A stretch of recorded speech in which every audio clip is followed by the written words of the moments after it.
میں بڑے ادب کے ساتھ انشاءاللہ جناب حضرت قاضی امداد اللہ صاحب تک پہنچ رہا ہوں، لیکن یہ 4 مصرے سنانا چاہتا ہوں، اگر سننا آپ لوگ چاہے کہ دیکھے بہت ہنسی مگر ایسا نہیں ہوا۔ ایک آدھ آدمی بول سکتے ہیں سبحان اللہ۔ دیکھے بہت ہنسی مگر ایسا نہیں ہوا، میں کہہ رہا ہوں سچ مجھے دھوکہ نہیں ہوا۔ پیارے نبی کو میں نے تصور میں دیکھ کر آنکھیں جو بند کی تو اندھیرا نہیں ہوا۔ پیارے نبی کو میں نے تصور میں دیکھ کر آنکھیں جو بند کی تو اندھیرا نہیں ہوا۔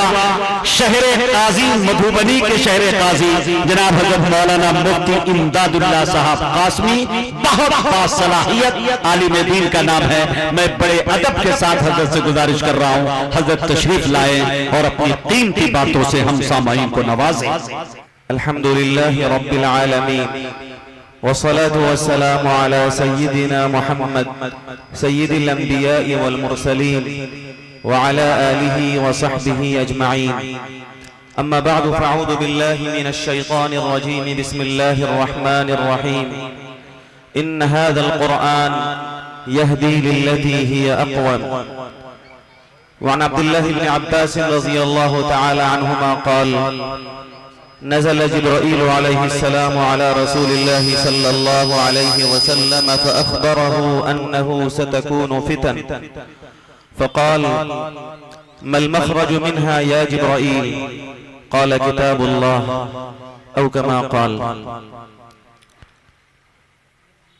نسبتوں کی بنیاد پر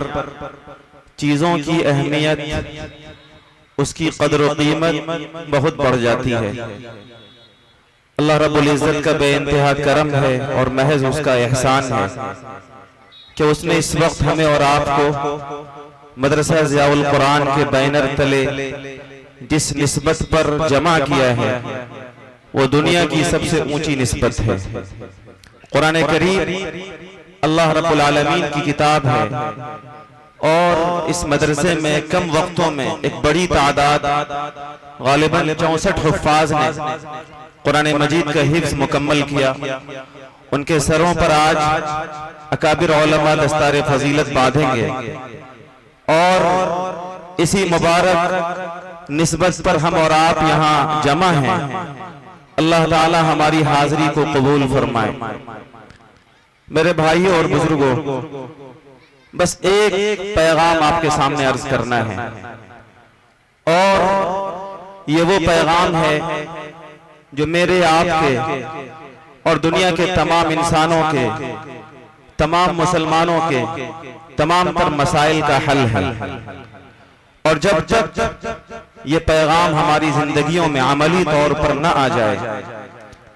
میری اور آپ کی زندگیوں میں کوئی تبدیلی نہیں آ سکتی ہے۔ آپ کسی موسیٰ کا انتظار مت کیجئے کہ فرعون کے خاتمے کے لیے اللہ تعالیٰ موسیٰ علیہ السلام کو بھیجیں گے۔ فرعون کا خاتمہ ہو چکا اور موسیٰ علیہ السلام بھی تشریف لے جا چکے۔ اب اگر ہمیں اپنے مسائل کا حل چاہیے، ہمارے مشکلات، ہمارے پرابلمز، ہمارے ڈیفیکلٹیز، ہماری زندگی کے مختلف میدانوں میں ہماری پسپائی، ان تمام مسائل کا حل اگر ہمیں چاہیے تو اس کا صرف ایک ہی سلوشن ہے، اس کے علاوہ دوسرا کوئی راستہ نہیں ہے۔ اور یہ میں اتنی تاکید یا اتنے دعوے کے ساتھ محض اپنے زور خطابت کی بنیاد پر نہیں کہہ رہا، بلکہ یہ عین مفہوم اور مطلب ہے قرآن مجید کی آیات کا، سرکار دو عالم جناب محمد الرسول اللہ صلی اللہ علیہ وسلم کے فرامین کا۔ قرآن مجید نے خود اپنے بارے میں جو بات عرض کی ہے، جو میں نے آپ کے سامنے ابھی پڑھی، اللہ تعالیٰ فرماتے ہیں ان هذا القرآن يهدي للتي هي اقوم۔ قرآن کریم انسانوں کو زندگی کا سب سے خوبصورت راستہ بتاتا ہے، سب سے مستحکم اور سب سے مضبوط راستہ، وہ راستہ جس پر چل کر خدا کے پرسنل لائف میں خوشحالی آئے گی، مسلمانوں کا سوشل لائف، ان کی اجتماعی زندگیوں کے اندر ترقی آئے گی، ہماری آخرت کے ساتھ ہماری دنیا کے اندر ہمیں عزت کے ساتھ، عظمت اور شان و شوکت کے ساتھ زندگی دیکھنے نصیب ہوں گے۔ قرآن کہتا ہے کہ یہ راستہ صرف قرآن کریم بتاتا ہے اور اس راستے کے بغیر، اس راستے کو اپنائے بغیر، قرآن کریم کے اس ٹریک اور اس رائٹ پہ، اس واضح راستے پر چلے بغیر میرے بزرگوں زندگیوں کے اندر کوئی بدلاؤ نہیں آ سکتا۔ ہم معاشی اعتبار سے چاہے جتنے بھی مضبوط ہو جائیں، وسائل کے اعتبار سے ہم چاہے کتنوں ہی زیادہ مضبوط ہو جائیں، دنیا کی ساری طاقتیں ہمارے پاس جمع ہو جائیں، یاد رکھیے گا اگر اللہ کے قرآن سے آپ کا رشتہ مضبوط نہیں ہے تو اگر آپ کی بھی حکومت بن جائے تو آپ ذلیل ہوں گے، اور اگر اللہ کے قرآن سے عملی طور پر آپ جڑے ہوئے ہیں، آپ کا رشتہ اللہ کے اس عظیم قرآن سے مضبوط ہے، پریکٹیکلی آپ کی زندگیوں میں اللہ تعالیٰ کے احکامات موجود ہیں، تو چاہے حکومت کسی کی بھی ہو، اقتدار کسی کے پاس بھی ہو، آپ عزت کے ساتھ زندگی گزاریں گے انشاءاللہ۔ ہمیں کسی بھی حالات سے گھبرانے کی کوئی ضرورت نہیں ہے، ہمیں دنیا کے موجودہ حالات سے خوف و ہراس میں مبتلا ہونے کی قطعاً کوئی ضرورت نہیں ہے۔ ملک کے موجودہ نامرتب حالات، اس سے اگر آپ پریشان ہیں تو میں صاف لفظوں میں کہتا ہوں کہ آپ کا ایمان کمزور ہے۔ ایمان والا کسی بھی حالات میں گھبراتا نہیں، مومن کسی بھی حالات میں ڈرتا نہیں، مومن جس کے پاس قرآن کی طاقت موجود ہو، مومن جس کا ایمان اللہ کی طاقت و شوکت پر ہو۔ اللہ نے ایسے مومن کے بارے میں کہا کہ جب دنیا کی ساری طاقتیں انہیں مٹانے کے لیے آتی ہیں اور انہیں کہا جاتا ہے کہ فلاں حکومت، فلاں ملک کا اقتدار، فلاں ملک کے حکومت پر بیٹھے ہوئے لوگ دنیا کی ساری طاقتوں کو اکٹھا کر کے تمہیں نیست و نابود کرنے کے لیے ایک پلیٹ فارم پر آ چکے ہیں۔ الذين قال لهم الناس ان الناس قد جمعوا لكم فاخشوهم فزادهم ایمانا، کہا جاتا ہے انہیں کہ مسلمانوں ڈرو، دنیا کی ساری طاقت تمہارے خلاف ہے، تمہاری حکومت تمہارے خلاف ہے، ان کے فیصلے، ان کے منصوبے تمہارے مستقبل کے روشن اور تمہارے مستقبل کو بہتر بنانے کے لیے نہیں ہے بلکہ تمہارے لیے، تمہارے مستقبل کو برباد کرنے کے لیے۔ فخشوہم، ڈرو ان سے، تو ان کا ایمان بڑھ جاتا ہے اور وہ ایک نعرہ لگاتے ہیں حسبنا اللہ ونعم الوکیل، اللہ ہمارے لیے کافی ہے اور وہی بہترین کارساز ہے۔ اس لیے مسلمانوں اگر آپ اپنی زندگی میں کسی حالات سے دوچار ہیں، آپ کی اولاد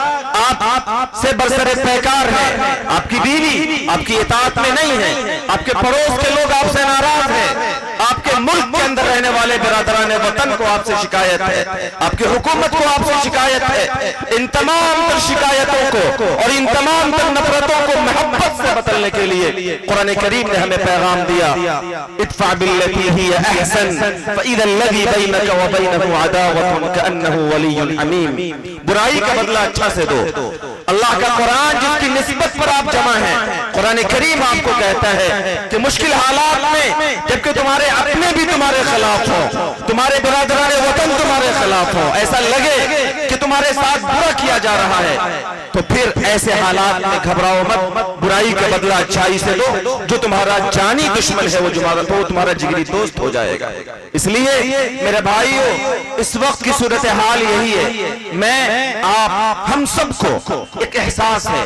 اور جس کے اندر زندہ دل ہے،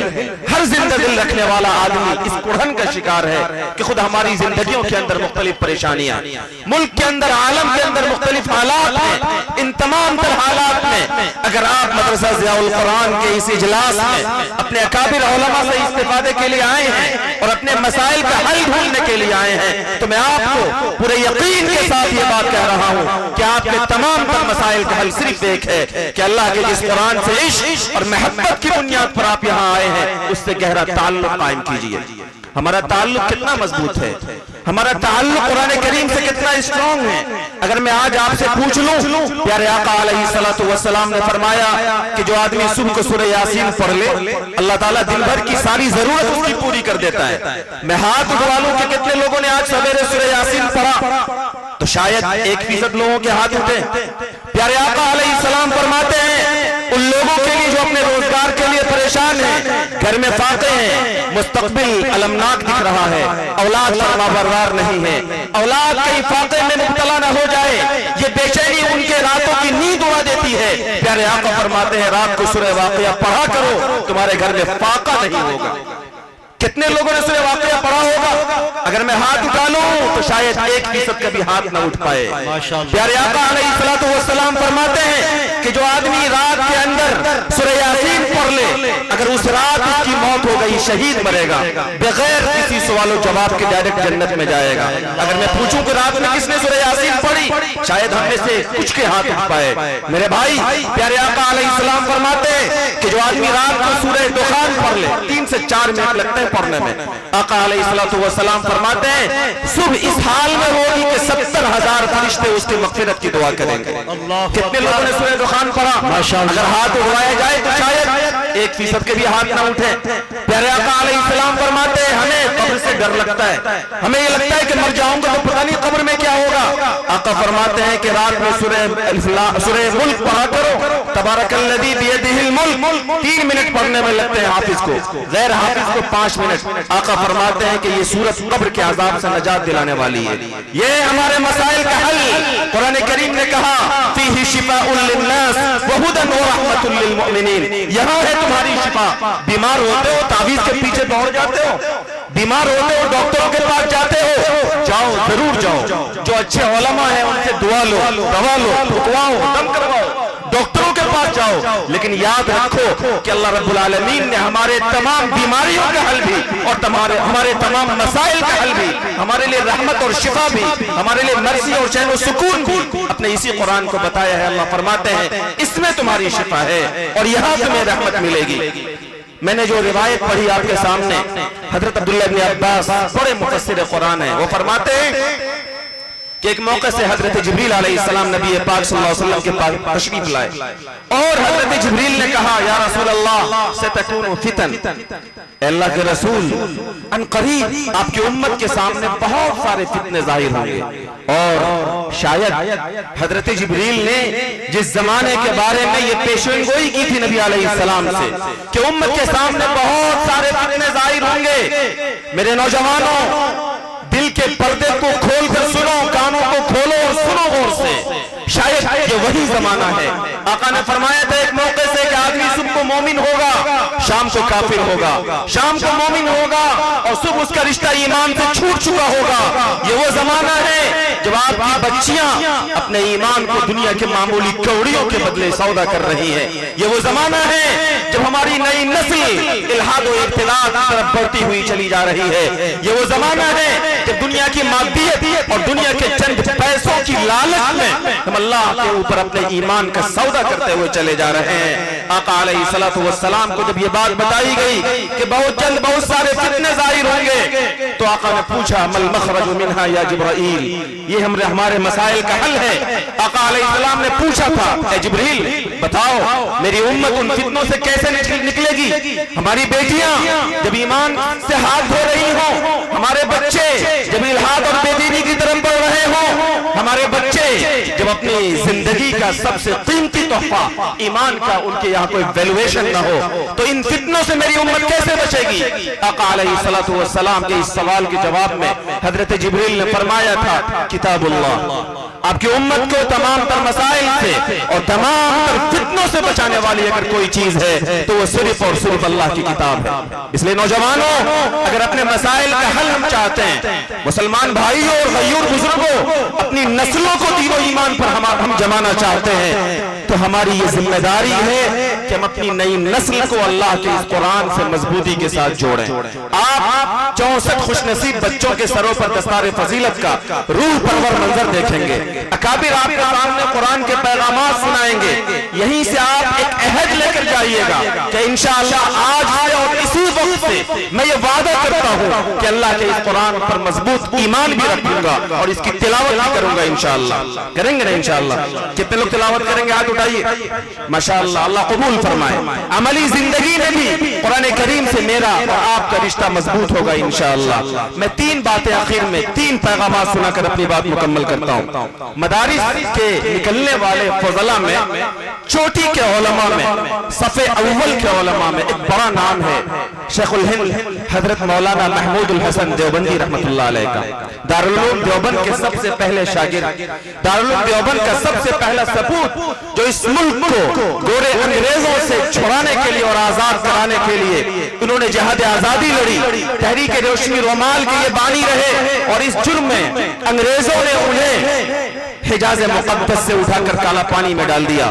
4 سال وہاں جیل میں رہے، ٹی بی کے مریض ہو گئے۔ جب یہ مرض تیسرے اسٹیج پر پہنچا تو ملک کا یہ عظیم عالم دین وہاں سے رہا ہو کر واپس ملک تشریف لا رہا ہے۔ جب یہ آ رہے تھے تو ممبئی کے بندرگاہ پر مہاتما گاندھی جیسے لوگ ان کے استقبال کے لیے گئے تھے، اور جب یہ واپس دارالعلوم دیوبند پہنچے تو اس مرد مجاہد نے ایک بات کہی تھی، وہ بات میرے لیے بھی اور آپ کے لیے بھی آب زر سے لکھے جانے کے قابل ہے، اور میرے لیے اور آپ کے لیے ہمارے مسائل کے حل کے لیے ایک خوبصورت پیغام ہے۔ حضرت نے اپنے شاگردوں کے، دارالعلوم دیوبند کے اساتذہ کے، ملک کے علماء کے بڑے مجمع میں یہ بات کہی کہ بھائی میں نے جیل کی تنہائیوں میں 4 سال کی تنہائیوں میں 2 باتیں سیکھی ہیں، 2 سبق سیکھا ہے۔ اب سارے علماء حضرت کی طرف متوجہ ہوئے کہ 80 سال کے یہ ہمارے بڑے شیخ الحدیث بزرگ جنہوں نے پوری زندگی ہمیں اللہ رسول کی باتیں بتائی، 80 سال کی عمر میں جیل کی تنہائی میں کون سا سبق سیکھ کر آ گئے؟ پورا مجمع حضرت کی طرف متوجہ ہوا۔ تب حضرت نے فرمایا کہ دیکھو میں نے جیل کی تنہائیوں میں غور کیا کہ آج وہ مسلمان جن کو اپنے اعمال اور اپنے کردار سے دنیا والوں کے لیے پیس کا، امن کا پیامبر بننا تھا، جن کو داعی بننا تھا، جن کو دنیا کے لیے رہبر اور رہنما بننا تھا، جن کو اللہ کے سچے مذہب کا تعارف کرانا تھا، جن کو عزت اور عظمت کے ساتھ زندگی گزارنی تھی، جن کی آخرت ان کا استقبال کر رہی تھی اور جن کی دنیا کی خوشحالی ان کا استقبال کر رہی تھی، آج وہ مسلمان پریشان کیوں ہیں؟ آج ذلیل کیوں ہیں؟ آج حالات سے کیوں دوچار ہیں؟ حضرت نے فرمایا کہ جیل کی تنہائیوں میں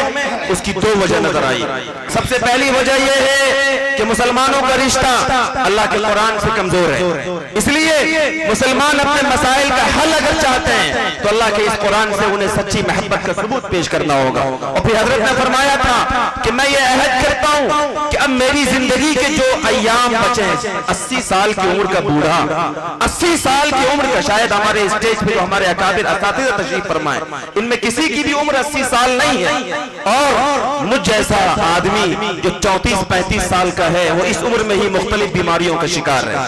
80 سال کا وہ بوڑھا جس کو ٹی بی کا مرض تیسری اسٹیج پر تھا، وہ یہ کہہ رہا ہے کہ اب میری زندگی میں جو ایام بچے ہیں میں اس ملک میں جہاں بھی جا سکتا ہوں جا کر مسلمانوں سے یہ اقرار کراؤں گا، ان سے یہ عہد لوں گا کہ اپنے بچوں کو اور نئی نسل کو قرآن کریم سے جوڑنے کے لیے اور لفظاً قرآن کریم سے ان کا رشتہ مضبوط کرنے کے لیے قرآن کریم کے مکاتب اور مدارس کے جال بچھائے جائیں، جہاں مسلمان اپنی اولاد کو سب سے پہلے قرآن کریم کو لفظاً پڑھنا سکھائے۔ اس لیے میرے بھائیو یہ عہد کیجئے کہ اپنے مسائل اور مشکلات کے حل کے لیے ہم بھی اپنی اولاد کو، اپنے بچوں کو ماڈرن ایجوکیشن سے پہلے، ورلڈ وائڈ ایجوکیشن سے پہلے، لیٹسٹ ایجوکیشن سے پہلے، دنیا کے دیگر تعلیمی اداروں میں ڈالنے سے پہلے، انہیں چند پیسوں کے کمانے سے پہلے مدرسہ ضیاء القرآن جیسے اداروں میں بھیج کر اپنے بچوں کو ہم قرآن کریم پڑھنا سکھائیں گے انشاءاللہ۔ اور پھر حضرت نے یہ فرمایا تھا کہ قرآن مجید کو عملاً عام کرنے کے لیے مسلمانوں کو ہر جگہ قرآن مجید کے درس کے حلقے قائم کرنے چاہیے۔ آپ کی مسجد ہے ماشاءاللہ، وہاں جو امام ہیں ہمارے حضرت، ان سے آپ گزارش کیجئے کہ آپ اپنی مسجد میں قرآن کریم کے درس کے حلقے قائم کریں جہاں ہم اللہ کے اس قرآن کو سمجھ سکیں تاکہ ہماری زندگیوں میں اللہ کے قرآن کے نور آ سکے۔ پھر حضرت نے فرمایا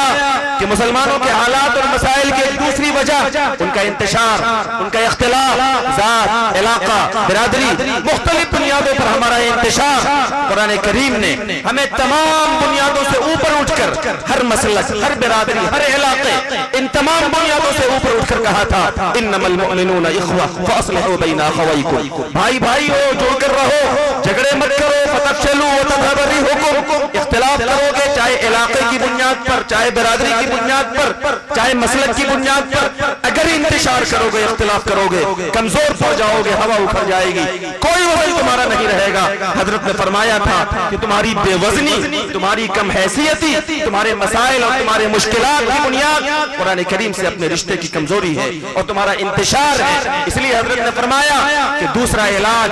دوسری بیماری اور دوسرا علاج یہ ہے کہ ہم آپس میں انتشار کے شکار ہیں، اور علاج یہ ہے کہ ہم آپس میں اتحاد سے اور آپس میں اجتماعیت کے ساتھ اپنی زندگی گزاریں گے انشاءاللہ۔ یہ تو مدارس کے فضلاء میں چوٹی کے ایک عالم دین تھے جنہوں نے ہمارے مسائل کا علاج بتایا تھا، اور کالج کے پڑھے ہوئے لوگوں میں علامہ اقبال رحمہ اللہ، بڑے شاعر جنہیں دنیا شاعر مشرق کہتی ہے، انہوں نے مسلمانوں کے مسائل کی بنیاد، ان کے مشکلات کی جو بنیاد بتائی، بڑا مشہور شعر ہے اردو کا، وہ معزز تھے زمانے میں مسلمان ہو کر اور تم خار ہوئے تاریخ قرآن ہو کر۔ آپ کے آبا، آپ کے اجداد، آپ کے اسلاف، آپ کے اکابر، ہمارے بڑے دنیا کے اندر عزت، عظمت اور شوکت کے ساتھ اس لیے زندگی گزار رہے تھے کہ اللہ کے اس قرآن سے ان کا رشتہ مضبوط تھا۔ آج ہم ذلیل و خوار، مشکل حالات کے شکار اس لیے ہیں کہ ہم نے قرآن کریم کو چھوڑ دیا ہے۔ اور ایک فارسی کا ان کا شعر ہے، خار از محجوری قرآن شدی، شکوہ سنجے گردش دوران شدی۔ ہم قرآن کریم کو چھوڑ کر ذلیل ہیں، اور ہمیں یہ شکایت ہے کہ زمانہ بدل گیا، حالات بدل گئے، یہ ٹیکنالوجی کا زمانہ ہے، یہ ترقیات کا زمانہ ہے، یہ مادیت کا زمانہ ہے، یہ حکومت اور اقتدار کا زمانہ ہے۔ فلاں کے پاس حکومت ہے، فلاں کے پاس ٹیکنالوجی ہے، فلاں کے پاس علم ہے، اور ہمارے پاس نہیں ہے، اس لیے ہم پریشان ہیں اور ذلیل و خوار ہیں۔ حضرت نے فرمایا، اے شبنم برزمی افتندئی در بغل داری کتاب زندئی، اے وہ لوگوں جو شبنم کی طرح زمین پر گر گئے ہو، آسمان کی بلندی نے تمہیں زمین کے نیچے دھسا دیا ہے، تم عروج سے زوال کا شکار ہو گئے ہو۔ یاد رکھو تمہارے بغل میں اور تمہارے پاس تمام تر تنزلی اور تمام تر مسائل سے ابھرنے کے لیے اور عزت کے ساتھ زندگی گزارنے کے لیے اللہ کی زندہ کتاب قرآن کریم موجود ہے۔ اس سے جوڑو اور اپنی کمزوریوں کو اور اپنے زوال کو اپنے عروج سے بدلو میرے بزرگوں۔ اس لیے کالجوں میں پڑھے ہوئے لوگوں نے، مدارس کے پڑھے ہوئے لوگوں میں جو سب سے چوٹی کے لوگ تھے، انہوں نے بھی ہمارے مسائل کا حل یہی بتایا ہے کہ ہم اللہ کے اس قرآن سے سچے طور پر جڑیں۔ اور آخری بات، غیر مسلم مفکر جو بہت بڑا جنگی قائد تھا، جس کو ہمارے اسکول میں کالجز میں پڑھے ہوئے بچے جانتے ہیں، نیپولین، اس نے قرآن کریم کے بارے میں ایک بڑی اونچی بات کہی تھی، خود اس کی زبان میں سنیے۔ یہ بڑا جنگی قائد تھا، جنگی قائد علاقوں کو کیوں فتح کرتا ہے؟ اگر نیت اچھی ہوگی تو اس لیے تاکہ علاقے فتح ہوں گے، ہماری حکومت بڑھے گی، تو ہمارا عدل و انصاف، ہمارا اچھا نظام پورے ملک کے پورے علاقے کے لوگوں کو ملے گا اور وہ عدل و انصاف کے ساتھ زندگی گزار سکیں گے۔ یہ بڑا جنگی قائد یہ کہتا ہے، قرآن tax the responsibility of man prosperity alone۔ پوری دنیا کے تمام انسانوں کی خوشحالی کا ضامن قرآن کریم ہے۔ کون کہہ رہا ہے یہ کوئی حدیث نہیں سنا رہا ہوں، قرآن نہیں سنا رہا ہوں، کسی مسلمان مفکر کی بات نہیں سنا رہا ہوں، ایک غیر مسلم مفکر، ایک غیر مسلم جنگی قائد کی بات سنا رہا ہوں، جو یہ کہہ رہا ہے کہ پوری دنیا کے تمام انسان، چاہے وہ مسلمان ہو چاہے وہ کوئی اور ہو، اگر وہ خوشحالی چاہتا ہے، اچھی زندگی چاہتا ہے، سماج میں پیس اور امن چاہتا ہے، پاکیزہ معاشرہ چاہتا ہے، تو اس کا راستہ یہی ہے کہ قرآن کریم سے وہ جڑے۔ پھر آگے اس نے کہا، It won't too late that time which I can unite all the scholars of all the countries together and establish a monostone society based on principles of Quran which only will guide people to prosperity۔ اس نے کہا آج سے بہت سال پہلے اور بہت دن نہیں ہوئے، اس نے کہا ابھی بھی دیر نہیں ہوئی، اور میں کہتا ہوں آپ کو آن دی ریکارڈ ابھی بھی دیر نہیں ہوئی۔ اگر دنیا کو خوشحالی چاہیے، وہ کہتا ہے کہ دنیا کے تمام مفکرین بیٹھ جائیں اور قرآن کریم کے اصول پر، قرآن کریم کی زندگی گزارنے کے پرنسپلز پر مونوٹون سوسائٹی، ایک کامن زندگی گزارنے کا طریقہ بنائیں۔ قرآن نے معاشرتی زندگی، قرآن کریم نے پاکیزہ سماج کے لیے جو اصول اور ضابطے دیے، اس بنیاد پر پوری دنیا کے معاشرے کو اور سماج کو زندگی گزارنے کا پیغام دیا جائے، تو پوری دنیا کے تمام انسان خوشحالی کے شکار ہوں گے، پوری دنیا کے تمام انسان خوشحالی کے ساتھ زندگی گزار سکیں گے۔ میرے بزرگوں، یہ قرآن ہے میرے پاس، یہ قرآن ہے آپ کے پاس، اس لیے بس ایک وعدہ کیجئے، کہ آج کے اس اجلاس میں انشاءاللہ ہم یہ عہد کرتے ہیں کہ آج سے اللہ کے اس قرآن پر جہاں ہم مضبوط ایمان رکھیں گے وہیں انشاءاللہ روزانہ ہماری صبح قرآن مجید کی تلاوت سے ہوگی انشاءاللہ. عملی زندگی میں بھی ہمارا تعلق قرآن کریم سے مضبوط ہوگا انشاءاللہ. اور جو ادارے قرآن کریم کی خدمت کر رہے ہیں، یہ مدرسہ ضیاء القرآن، ان جیسے اداروں کو مضبوط کرنے کی ضرورت ہے. جو ادارے آپ کو 64 قرآن کریم کے حفاظ اور خدام دے رہے ہیں، ان ادارے کے اندر کام کرنے والے ہمارے منتظمین، ہمارے اساتذہ، ہمارے معاونین، ان کا حوصلہ بڑھائیے تاکہ اس خدمت کے نتیجے میں ہماری بھی حفاظت کا سامان ہو جائے. اللہ تعالی ہم سب کو اس پیغام پر عمل کی توفیق عطا فرمائے. وآخر دعوانا ان الحمدللہ رب العالمین.